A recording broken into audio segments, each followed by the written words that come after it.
ask the question, do Canadians have the right to have and carry arms?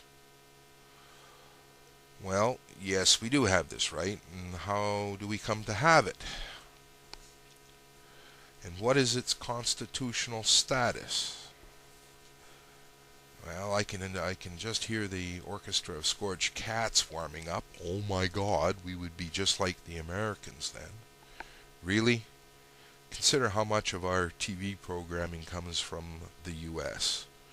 We are more alike than we would ever care to admit. And we are definitely more similar. The English Bill of Rights, 1688, in accordance with the Julian calendar, would be 1689 according to our Gregorian calendar, is the source of our right to have and to carry arms. Well, how does a document from 1688 come to be part of our present Constitution? Well, it's not the only old act of the English Parliament that is part of our Constitution. There are several, and in fact our Constitution is in fact not one single document, but over 40 documents, arguably including the Magna Carta of 1297. In 1867, the English Parliament created the super colony known as the Dominion of Canada. It was a sovereign state, yet was still a British entity. As an aside, it could be argued that Confederation is incorrect because none of the colonies comprising the Dominion were sovereign states to begin with. However, the British North America Act, the B&A as I'll refer to it from here on out, was created the provinces and the federal government. It outlined who was responsible for what and established responsible government.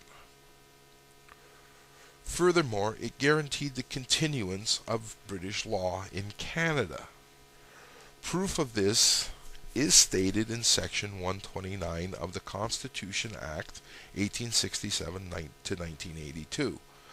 However, in 1931, the Act of Westminster, 1931, granted full autonomy to Canada, Australia, and New Zealand, which ended the British Parliament's ability to legislate over Canada. There is a footnote, however, attached to Section 129. The footnote states quite clearly that certain constitutional acts of the British Parliament were exempted from the Act of Settlement, from the Act of Westminster. Now this explains how.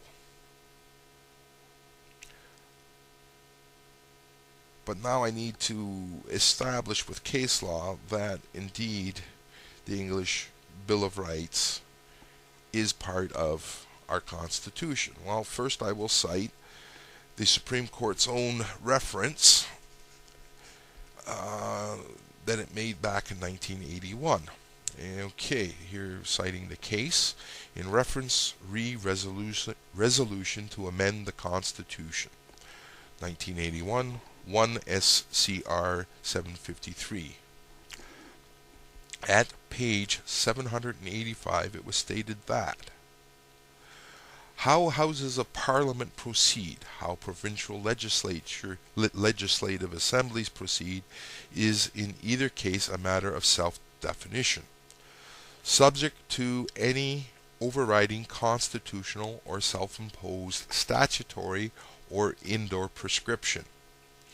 It is unnecessary here to embark on any historical review of the court aspect of Parliament and the immunity of its procedures from judicial review.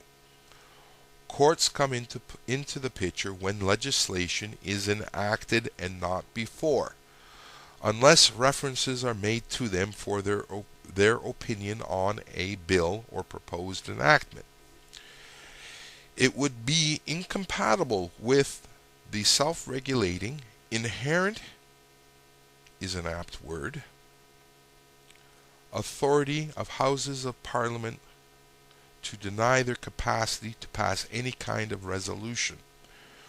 Reference may appropriately be made to Article 9 of the Bill of Rights of 1689, undoubtedly in full force as part of the law of Canada, which provides that proceedings in Parliament ought not to be impeached or questioned in any court or place out of Parliament. Well, not specifically saying it is part of the Constitution, I will further go to R.V. Montague. Notwithstanding, now this is Judge Wright. Notwithstanding that in 1973 the federal government argued before the Joint Committee on Regulations and Other Statutory Instruments that the Bill of Rights of 1689 was not part of the law of Canada. I agree that the English Bill of Rights of 1689 is indeed part of the rich constitutional heritage Canadians have received from the mother country. I take some quibble with the mechanism for its reception, however. Now he further goes on to define that the preamble of our Constitution does not bring in English law. Now, we can also prove this by other means, other imperial acts or other imperial constitutional acts. The Act of Settlement 1701. Now, if this is part of our Constitution because it is listed in the revised Statutes of Ontario of 1897, then so is the Bill of Rights in R.V. Donoghue. Okay, it reads, adoption into Ontario law. Further support for the respondent's position that the rules of succession, and in particular the Act of Settlement, have constitutional status can be found in the treatment of that Act as in the revised Statutes of Ontario 1897. The revised statutes show two categories of imperial statutes: laws from Great Britain that apply to Ontario. The two categories are described as constitutional acts and certain imperial statutes of general practical utility in force in Ontario ex proprio vigor.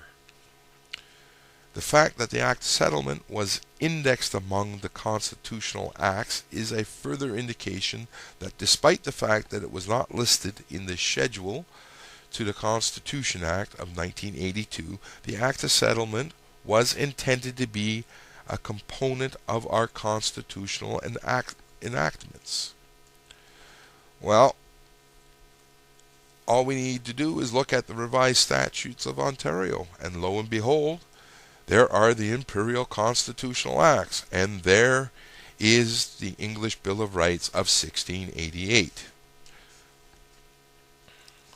I don't think it can be made any clearer than that the English Bill of Rights is part of our Constitution. What does that mean? Well, I'll tell you that in part 2.